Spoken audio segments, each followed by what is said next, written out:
Итак, всем привет, ребята! Сегодня я решила продолжить те темы, которые я озвучила в прошлом ролике на YouTube, и сегодня решила поговорить с вами на такую тему, что как распознать вот эти энергии. Мы с вами говорили на прошлом видео, что надо концентрироваться именно на груди, то есть там у нас находится такой энергоцентр, который именно является точкой выхода к душе, то есть то, что мы там можем почувствовать энергию своей души, узнать, кто мы, зачем мы, откуда мы пришли, вообще распаковать знания, которые есть у нашей души, и в том числе именно через вот этот энергоцентр можно восстановить синхронизацию души и сознания, про которую я очень много говорю. И сегодня я решила с вами поговорить на эту тему и в первую очередь поговорить о том, что когда мы концентрируемся и пытаемся почувствовать эту энергию, что именно мы должны условно почувствовать, потому что очень часто человек не знает, что ему именно нужно или что именно нужно делать для того, чтобы распаковка какая-то пошла или еще что-то. Вот он концентрируется, а что конкретно я делаю или что конкретно мне надо делать, почему я это делаю, для чего это делаю, он не понимает. И когда нет понимания, у меня, по крайней мере, так это работает, я не знаю, как у вас может по-другому, но в большинстве своем, когда человек не понимает, для чего он что-либо делает, он это делает бездумно и просто механически, не осознавая того, к чему должно это прийти, или какие вот причинно-следственные связи должны сейчас срабатывать.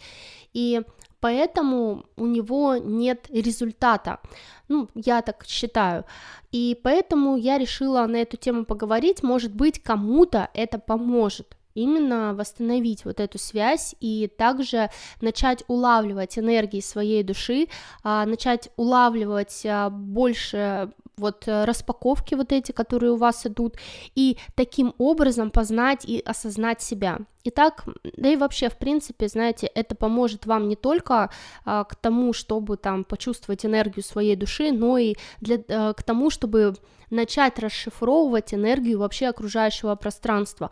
То, что мы говорили вот про тонкий план и про то, как получать информацию из тонкого плана. Это все делается при помощи условно расшифровки энергии, которую ты ощущаешь, и сегодня мы с вами, можно сказать, будем учиться это делать. Итак, давайте садитесь все поудобнее и начнем. Начну, наверное, опять же с того, что немножко повторю информацию из прошлого видео. Возможно, кто-то не смотрел предыдущее видео, поэтому для вас отдельно повторю. Перед тем, как начать вот это вот все делать, то, что я сейчас начну озвучивать, очень важно заняться тем, чтобы отключить внутренний диалог, убрать воздействие вот этих вот чревовещателей в вашей голове. Это первостепенное, потому что если вы это не сделаете, то, скорее всего, у вас ничего не получится. Для того, чтобы начать расшифровывать энергии, для того, чтобы начать чувствовать энергии и разбирать их буквально по слогу, я сейчас расскажу, как это делается. То есть вам нужно для начала убрать все факторы, которые могут как-то вас сбить и сбить вашу концентрацию, в том числе вмешаться в то, чтобы каким-то образом исказить ваше восприятие. Поэтому внутренний диалог, эмоциональный электрошокер всех вот этих вот гадов, которые могут вам это все сделать, нужно убирать из своего энергополя, иначе очень большой шанс того, что они вмешаются, и вам будет делать это либо очень достаточно тяжело, либо они вам все испортят и не дадут этого сделать. Каким образом избавляться от внутреннего диалога и от ложных эмоций, которые нам внедряют, я рассказывала на самом первое там видео у меня на канале. Это вводное видео по отключению под ключик, там 2 части и очень много рабочих действенных инструментов, которые абсолютно каждый человек, вне зависимости от того, видит он тонкий план или не видит, может использовать и использовать достаточно удачно. Итак, если с этим все, то давайте приступим. Во-первых, нам нужно понять вообще, Что значит чувствование энергии? Я много говорю о том, что на самом деле мы чувствуем энергии 24/7, 7 дней в неделю, 365 дней в году. Более того, те чувства, которые я вам описывала ранее, те чувства, которые у нас идут из груди, вот боль, радость, да, то, что мы там называем душевная боль, в том числе вот эта вот радость, искреннее счастье, которое вот лучится у нас, эмоции, все эмоции, которые мы испытываем, это и есть, по сути, закодированная энергия, то есть любая эмоция, гнев, там, зависть, алчность, радость, счастье, любовь, ненависть, боль и так далее, это все является закодированной энергией, то есть это условно энергия, которая запрограммирована. Объясню. Энергия в чистом виде, она не имеет какого-то своего условного плюса или минуса, она не имеет состояния.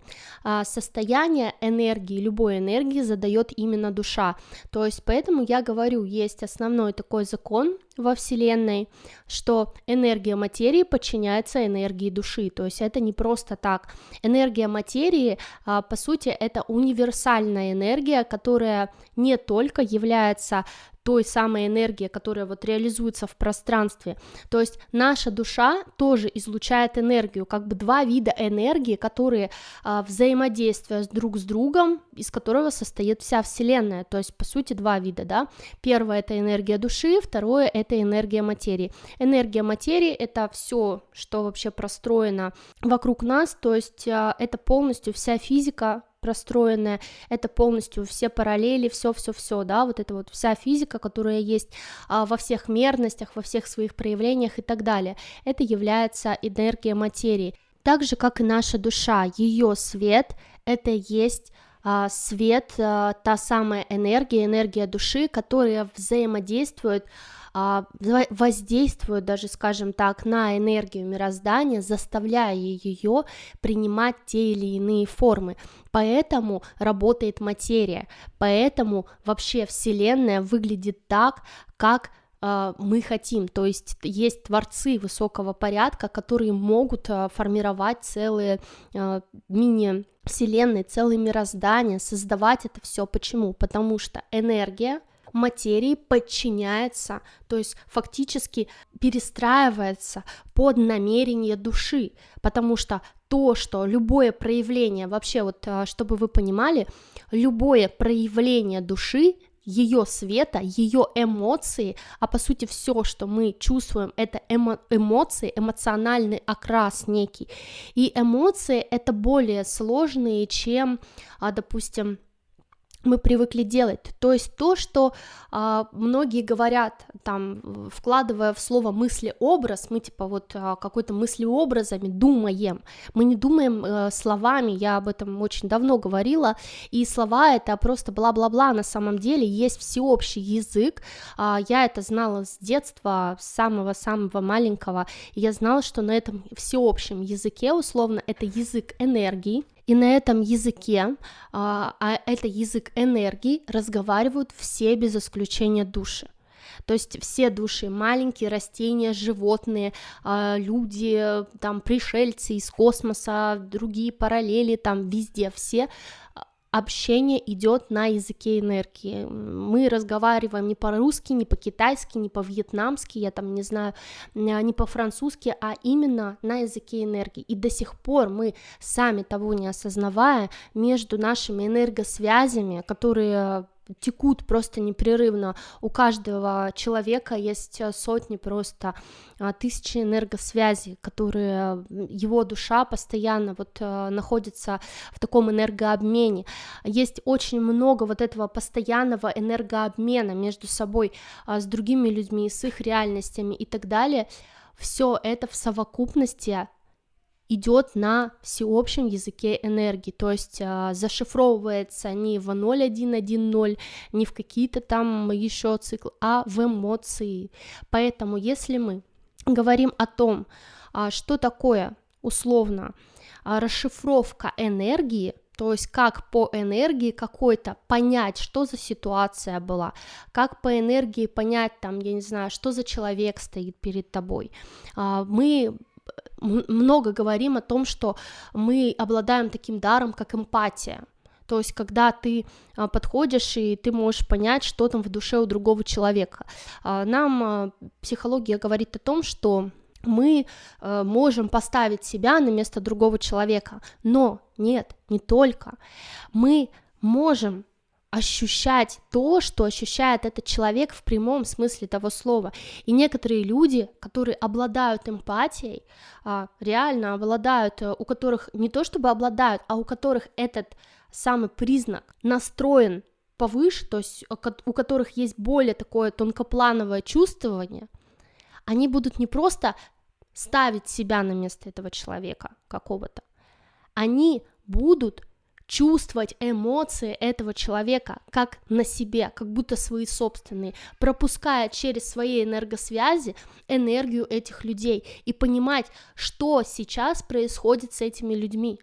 А если они научатся использовать вот это и копать по вот этой энергетике больше и выше, то есть брать энергию, которую им нужна, которую они хотят считать, то есть с энергополей, допустим, других людей, то они смогут еще больше, они смогут считывать образы, они смогут считывать внутреннее состояние человека, понимать, какой он характер, и все, это все реально, в этом нет ничего сложного, на самом деле, просто нужно уметь расшифровывать энергию, и легко, достаточно легко начать с себя.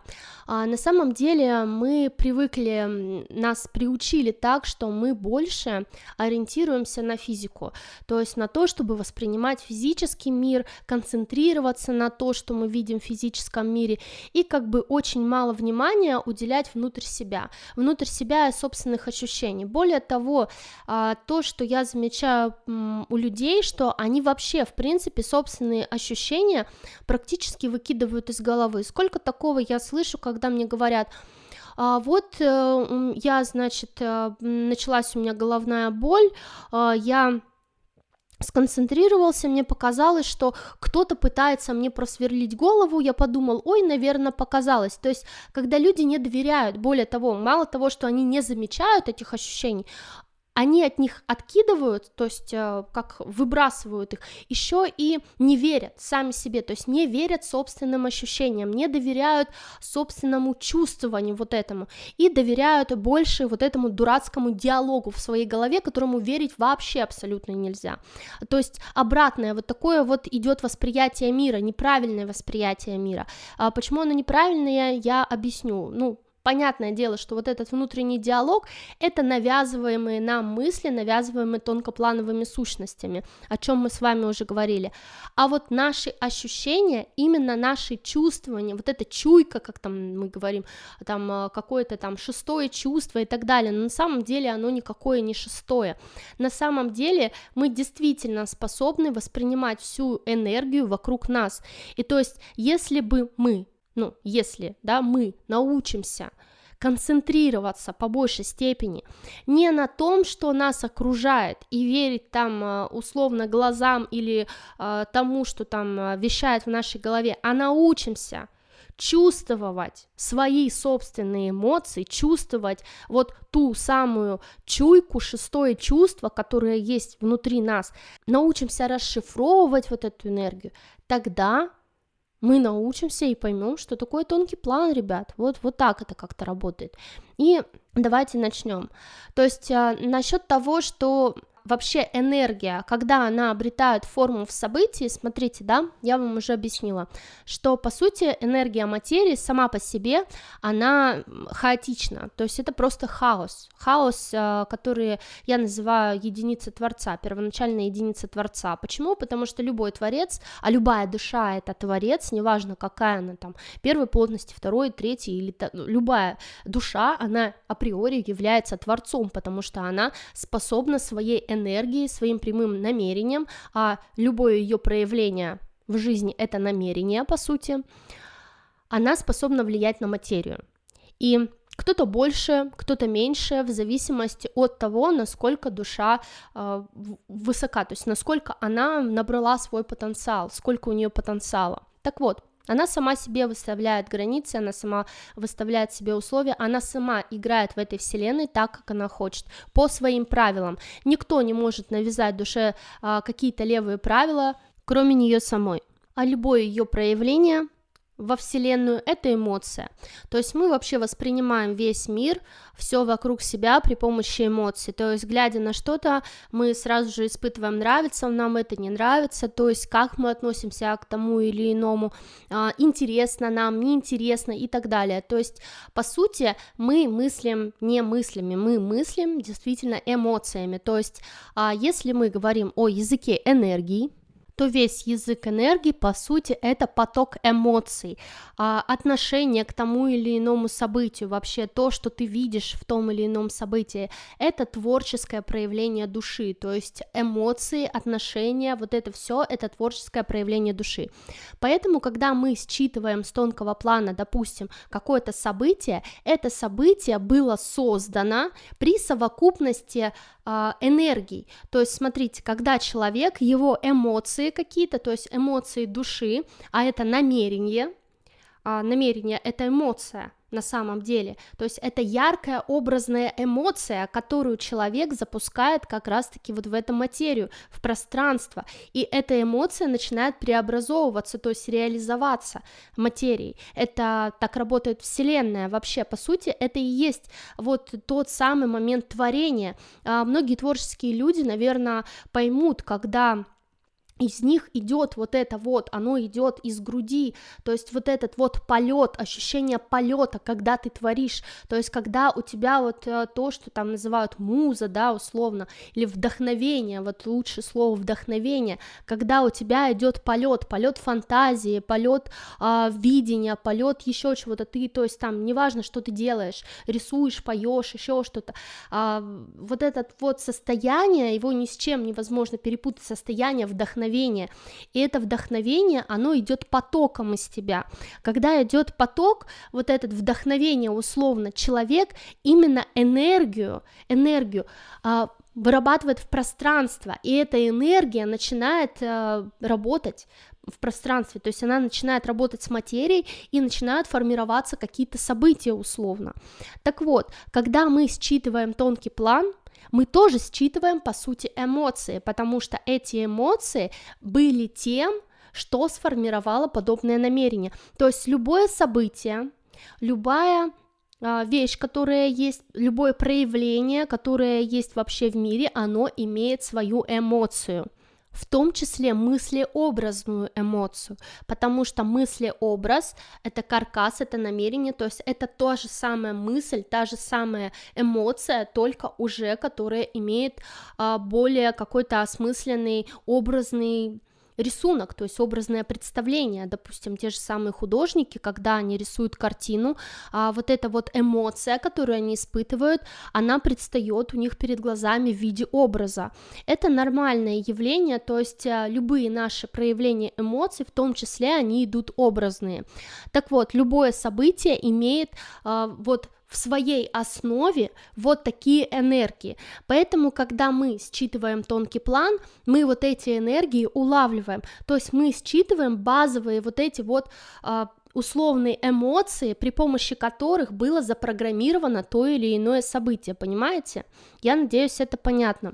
Так вот, для того, чтобы нам научиться, а по факту мы все умеем на самом деле, но делаем это неосознанно, для того, чтобы нам осознанно научиться считывать вот эти эмоции и расшифровывать их, мы в первую очередь должны научиться считывать собственные эмоции. То есть из того, что я уже сказала, вы, наверное, поняли, что наши эмоции — это более сложная вещь, чем просто радость, просто грусть, просто боль, просто еще что-то, а иногда мы испытываем такие эмоции, которые просто не можем передать словами, и это бывает очень часто. Например, мне в свое время было очень тяжело, я не знала вообще, как объяснить то, что я вижу и чувствую на тонком, как объяснить какую-то эмоцию, которую я считываю с того же самого тонкого плана. И это, ребятки, действительно тяжело. Я уже пыталась как-то рассказать на своем канале, что на самом деле это не слова содержат образы, это мы вкладываем образы в те или иные слова, поэтому образы это первичное, то есть образ, эмоция это то, что первично. Ни одно слово, ни одна какая-то, я не знаю, буква, ни одно звучание, звук какой-то не передаст весь спектр тех эмоций, которые может передать энергия. И я это знаю не просто потому, что я так решила или придумала, я это знаю, исходя из своей более, наверное, 20-летней, больше 20-летней практики работы с тонкой энергией и считывания этого всего, да, какой больше, я всю жизнь живу, и всю жизнь я являюсь эмпатом, для меня большое открытие было в 25 лет, когда я узнала о том, что, оказывается, не все люди могут чувствовать эмоции других людей, я вообще была в шоке, то есть, когда я узнала, что, оказывается, другие люди не знают, что творится в голове у другого, что он не может понять, что кому-то больно, или кто-то грустит, или кто-то радуется, или что-то такое. Я вообще всегда это чувствовала, и я не могла понять, как это так, и, честно, не хочу даже пробовать. Так вот, еще тоже, что очень важно, мы на свои чувства обычно не обращаем внимания, а ведь мы при помощи этих чувств думаем. На самом деле наши настоящие проявления нашей души, это не мысли в голове, это именно чувства, но нас так настроили, чтобы на чувства мы не обращали внимания, не доверяли нашим чувствам, не доверяли тому, что мы вдруг чувствуем, как мы там любите говорить, мне приглючилось, что кто-то там пытается где-то меня тронуть, допустим, в тонком плане, да, вот что как будто что-то тень какая-то там промелькнула, или как будто кто-то меня там потрогал за голову, или кто-то там чего-то это, и вы говорите, ну, это мне кажется, то есть люди сами, по сути, отказываются от тонкого плана, даже не осознавая этого буквально в мелочах везде, каждый день. И если вы хотите вернуться к тонкоплановому восприятию, то начните вообще пытаться анализировать. Я говорю, что анализ это очень-очень важно для того, чтобы научиться расшифровывать вообще вот этот истинный язык, условный язык энергии, нам нужно научиться расшифровывать хотя бы собственные чувства, что я ощущаю, какие эмоции я ощущаю, на что они похожи, какой образ идет у меня от этих эмоций. Знаете, это как, наверное, похоже на то, как пьют вино, вот какое-то элитное вино, да, можно его просто залпом, там, стакан бухнуть и ничего не понял, а можно потихоньку, смакуя, то есть вот когда ты берешь чуть-чуть, маленький-маленький глоточек делаешь, и вот ты вот смакуешь, условно, вот люди типа вот как сомелье их называют или как, и они вот смакуют вот это вино, и они начинают вот говорить, ну вот здесь вот там какие-то нотки есть, вот нотки там того-то, нотки сего-то, нотки там какие-то вот этого, вот того, и это очень похоже на то, когда ты начинаешь расшифровывать эмоции, то есть когда обычно мы привыкли так, идет какая-то эмоция у нас, и мы ее бах, хряпнули как стакан, да, залпом, и ничего не поняли, то есть мы не смогли пропустить эту эмоцию, условно расшифровать, что же я чувствую на самом деле, что же у меня здесь есть, и на самом деле язык энергии это очень интересный такой язык, в том плане, что за 1 секунду спектр эмоций может передать просто килотонну информации.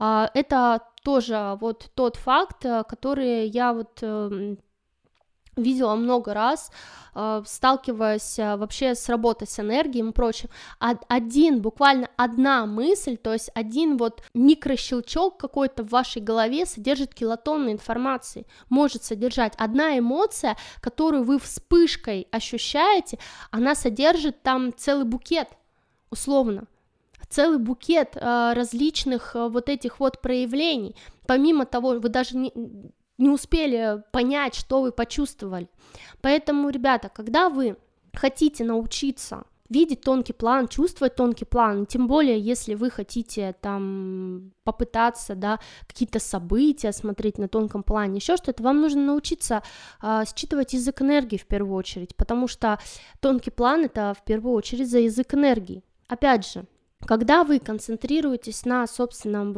солнечном сплетении, да, чуть выше, вот на груди, и пытаетесь понять, кто я, что я чувствую, да, задавать вопрос себе какой-то, кто я, для чего я сюда пришел, что я здесь делаю, да, какой я на самом деле.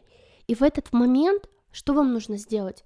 Вам нужно сконцентрироваться и попробовать улавливать малейшие, едва ощутимые колебания, чувства неуловимые, которые, знаете, на грани, чувства, неуловимые, на грани, ощущений, что они вроде есть, они мелькают, и ты не можешь понять, тебе нужно это как будто взять, ухватить как-то, оно сквозь пальцы уходит, а тебе нужно ухватить это ощущение и попробовать его именно как просмаковать, полностью ощутить его привкус, что это, кого это, как это ощущение идет.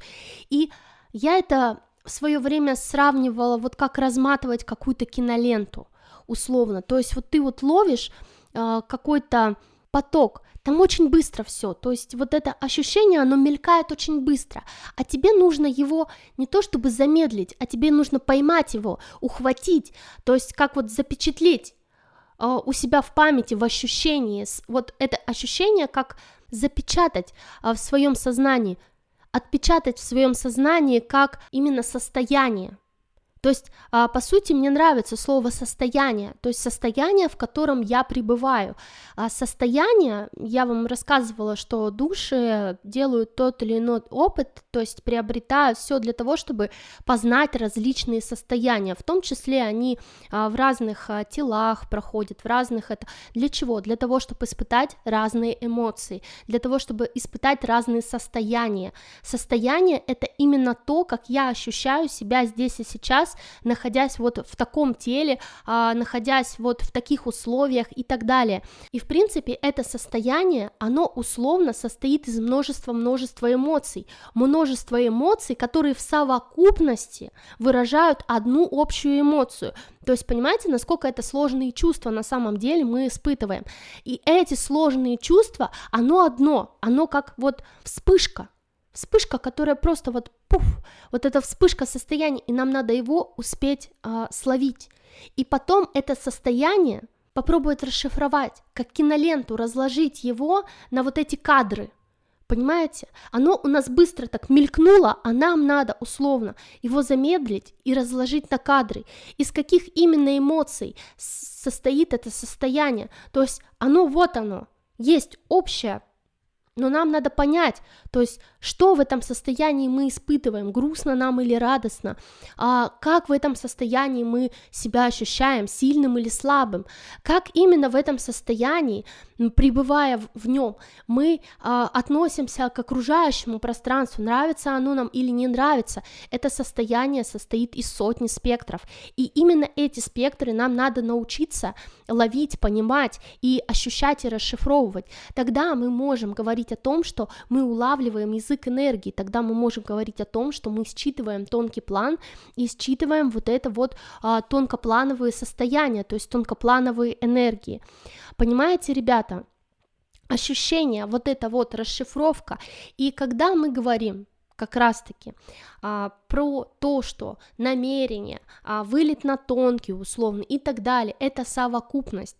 Поэтому первое, что я вам хочу сказать, любое наше проявление, любая наша эмоция, громкая эмоция, в том числе как это яркая эмоция, это является намерением. Вообще любое наше проявление, даже когда мы говорим, что темные всех победят, мы все умрем здесь и так далее, это тоже эмоция, которая в материю звучит намерением. Поэтому думайте, очень тщательно думайте о том, о чем вы думаете, контролируйте свои мысли, контролируйте свои эмоции, в конце-то концов. Поэтому я говорю, очень важно работать над собой. Работа над собой, изменение своего мышления и так далее, это очень-очень важно. Почему? Потому что твоя энергия будет принимать ту форму, в которой ты мыслишь. Вот пока ты будешь мыслить так, что у меня все плохо, у тебя все будет плохо, это даже не я вам уже сказала, это уже все вам говорят. Поэтому работа над собой, поменяй себя для того, чтобы поменять что-то в своей жизни, это звучит как, знаете, там, типа коучи, да, и все такое, но в этом есть доля правды.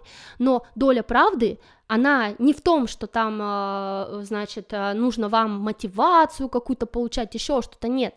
Важность этого всего в том, что вам нужно осознанно начать мыслить и смотреть на мир иначе, для того, чтобы этот мир прогибался под вас условно, для того, чтобы не кто-то управлял вашим сознанием, для того, чтобы вы думали так, как нужно вот этим вот кукловодом и формировали своими мыслями, своим проявлением в материю всякую дрянь, которую хотят вот эти кукловоды, а для того, чтобы вы мыслили и формировали свои намерения, руководствуясь своими интересами, какие бы они у вас ни были, но я считаю, что в любом случае каждая душа имеет полное право, да это даже ее вообще прямое право от Создателя, чтобы она жила и в ее реальности были те проявления, которые она хочет. Ну, хочет она жить условно плохо, хорошо, но она должна хотеть жить плохо осознанно, а не путем манипуляций, понимаете, в чем дело? То есть это моя философия вот такая, я не знаю, я за права борюсь, наверное, душ во всем мире, да, или как это называется, в нашем, по крайней мере, вот сейчас, для того, чтобы они могли вот это сделать, для того, чтобы они могли жить свободно. Любая душа имеет право на свою свободу, потому что априори она свободна, потому что ее такой родили, ее такой выпустил из своего лона Творец, то есть ее родитель. Ее родитель рождал ее не для того, чтобы какие-то там другие дети в детском саду ею манипулировали и использовали ее. Нет, это не так, но другое дело, что она сама позволяет это делать, и нужно убирать вот это все из себя, а это в первую очередь мышление. А также пока мы не изменим мышление, вот, наверное, логическая цепочка у вас уже немножко сложилась, что пока не изменится мышление, мы не сможем толком-то просмотреть даже тонкий план, потому что от всех вот этих проявлений, от настоящих своих эмоций, от того, чтобы задумываться, а почему я испытываю ту или иную эмоцию, а моя ли это эмоция, что, кстати, очень важно, когда ты эмпат, и когда ты начинаешь считывать тонкий план, у эмпатов часто бывают очень-очень токсичные состояния, когда чужие эмоции их буквально захлебываются, они не могут вот вывозить чужие эмоции, они не умеют выставлять личные границы, опять же, а это очень важно, то есть потому что мы сами только решаем, что будет в нашей реальности, какие энергии будут в нее входить, а какие не будут входить, какие энергии должны входить в наше энергополе, какие не должны. По идее, мы должны учиться и уметь выставлять эти фильтры, но люди не умеют, поэтому личные границы — это вообще базовый навык, если вы хотите работать с тонким планом, который вам нужен для того, чтобы просто тупо поставить себе защиту. Это самая лучшая защита, другой какой-то универсальной защиты нет. Нет колечка с камушком, которое вы оденете, и оно вас спасет от всех бед. Как бы вам не хотелось обратного, но нет такого, нет. Я сама такое волшебное колечко всю жизнь искала и не нашла, простите. Зато я пришла к тому, что все кольца вообще надо снимать с пальцев, потому что ничего хорошего они не несут. Но это уже другая история. Так вот, ребята, личная граница — это то, что вам нужно как базовая защита. Опять же, намерение, я уже сказала, любое ваше проявление вообще во Вселенную — это намерение. И умение управлять своими же мыслями, своими же проявлениями, своими желаниями, а намерение — это желание, да, это то, что душа, то есть ее проекция, творческая проекция в пространство, то есть неужели вы не хотите управлять собственным творчеством? Я не думаю, что это не так, то есть это тоже очень важно, потому что это все в совокупности работает. Для того, чтобы нам научиться лепить ту же самую там структуру намерения, нам нужно уметь осознанно, опять же, управлять своими собственными эмоциями, то есть нам нужно слепить картину, и эту картину слепить из чего? Из эмоций, потому что эмоции — это энергия, и чем ярче, чем круче будет эта картина, чем сильнее порыв мы вот в это вдохновение мы вложим в эту картину, тем она быстрее реализуется в материи, потому что так это работает. И когда ты, опять же, вот некоторые мне задавали вопросы, но это уже из разряда солнечного клуба, но тем не менее здесь почему-то вспомнилось, что как считывать временные линии, как считывать там, допустим, как видеть полотно, как там что-то делать на полотне, так полотно то же самое, те же самые временные линии, это что? Это потоки энергии. Это энергия, энергетически завязанные нити, которые идут в пространстве, то есть по какому пути условно там пойдет человек или пойдет мироздание и так далее.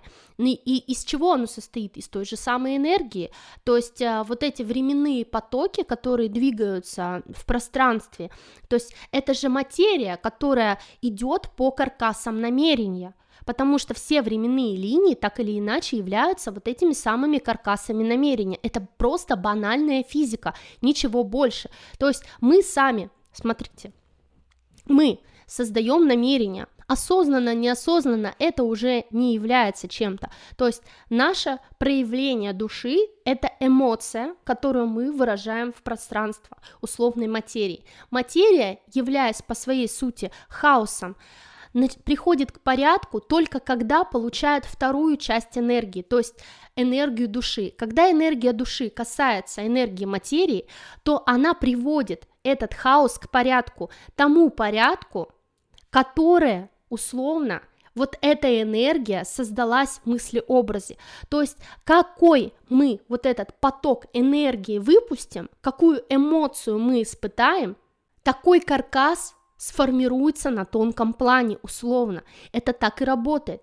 И этот каркас, именно, который идет тонкоплановый, он считывается тоже, потому что он является как условный домик, натыкаясь на который материя принимает форму домика. То есть любая материя, движение, вот это само движение материи в пространстве, оно идет по каркасам.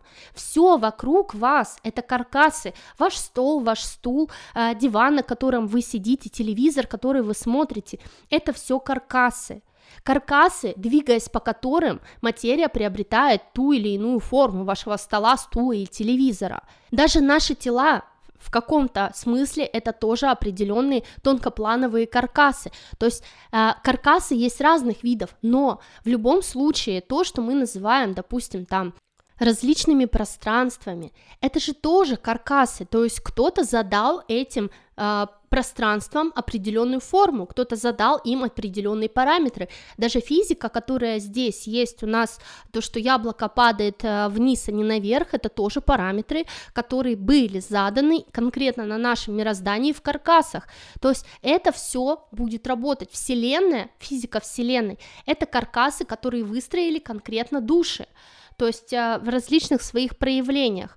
Та самая энергия творения. Так вот, вот эти каркасы, это по сути и есть временные линии, потому что любая материя, она движется по выстроенным каркасам и по тому, как эти каркасы выстроены во временной линии. То есть, по сути, вообще время равно нулю, я об этом говорила, но движение материи, оно идет постоянно, то есть материя может двигаться с разной скоростью, материя может двигаться быстро, она может где-то медленно двигаться, все будет зависеть от физики каркасов, по которым она двигается, то есть каркасы задают любому проявлению энергии материи все характеристики ее движения, то есть куда она пойдет, какую форму она примет, с какой скоростью она будет двигаться и так далее. От этого уже будет зависеть время, там разные там временные парадоксы, различные физические свойства этой материи и так далее. Но это уже сложно, пространственная физика, давайте чего-то полегче. Так вот, когда мы считываем условно будущее, как вы любите это говорить, то мы считываем каркасы чего, опять же? Каркасы намерения, которые выстроены в тонкоплановой среде, этих каркасов великое множество. То есть многочисленное вообще проявление этих каркасов. И в любой момент эти каркасы могут поменяться. Почему? Потому что человек может измениться. Просто поменять свое мышление, просто поменять себя, поменять свое проявление. Понимаете? Проявление. Именно свое проявление в пространстве, когда он поменяет свое состояние внутреннее, которое состоит из 1000 спектров, внутри него, поменяет свое состояние, поменяет свой вот этот вот внутренний образ мышления, тогда начнет меняться реальность вокруг него, а соответственно начнут меняться кто? Временные линии, ребята. Временные линии начнут меняться. Временные линии — это не что-то вот линейное, условно. Их там целые ветви, их очень-очень много. И если вы говорите о том, что вот там кто-то видит будущее, кто-то еще что-то, нет, тот, кто работает с намерением, он очень хорошо умеет считывать каркасы. То есть некоторые люди неосознанно работают с намерением, но умение считывать различные временные линии, умение чувствовать эти временные линии, трогать их, щупать эти каркасы, погружаться в ту или иную временную линию, все там энергии, вот эти вот считывать с них и так далее, это все тоже, ребята, так или иначе работа с намерением, нравится нам или нет. По сути, временные линии может видеть кто угодно. Я вам открою большой секрет, может быть, но кто угодно может видеть это будущее, там, так называемое, в том или ином проявлении своем. Другое дело, что некоторые делают это неосознанно, а некоторые нет. И как раз-таки умение, вот это умение, когда мы учимся считывать энергию, учимся понимать, что именно творится у нас в голове, как раз-таки является тем, что мы подразумеваем под считыванием будущего. Хотите смотреть будущее, пожалуйста, учитесь элементарно понимать свои состояния, то есть разбирать их по спектрам и понимать, что именно я чувствую, что вот это только что было, ловить самые-самые наитончайшие ощущения в своем энергополе. На самом деле вы все чувствуете, все. Когда на вас нападают сущности, вы чувствуете, когда еще что-то происходит в вашем энергополе, вы все это чувствуете, и не только на физике это отражается, но многие там говорят, я там почувствовал, что как будто мне там что-то подавило, а потом подумала, фигня какая-то. Вот и все, вот и все ваше, и тут же сидит и говорит, я хочу тонкий план видеть, как бы мне видеть тонкий план. Так перестаньте отмахиваться от вот таких вот ощущений, перестаньте, начните обращать на них внимание, начните более сильно обращать внимание на то, что вы ощущаете, а не на то, что там думает лярва в вашей голове. И поверьте, мир ваш очень сильно изменится, если вы сможете это сделать. Ну а на этом у меня на сегодня все. Я надеюсь, это видео было для вас полезным. Для многих, возможно, оно даст большой толчок к тому, чтобы научиться видеть тонкие, либо начать осознавать себя, осознавать свои ощущения, чувства и так далее. Удачи вам всем, а я вас обнимаю, люблю. Ваша Надежда Солнечная. До скорых встреч!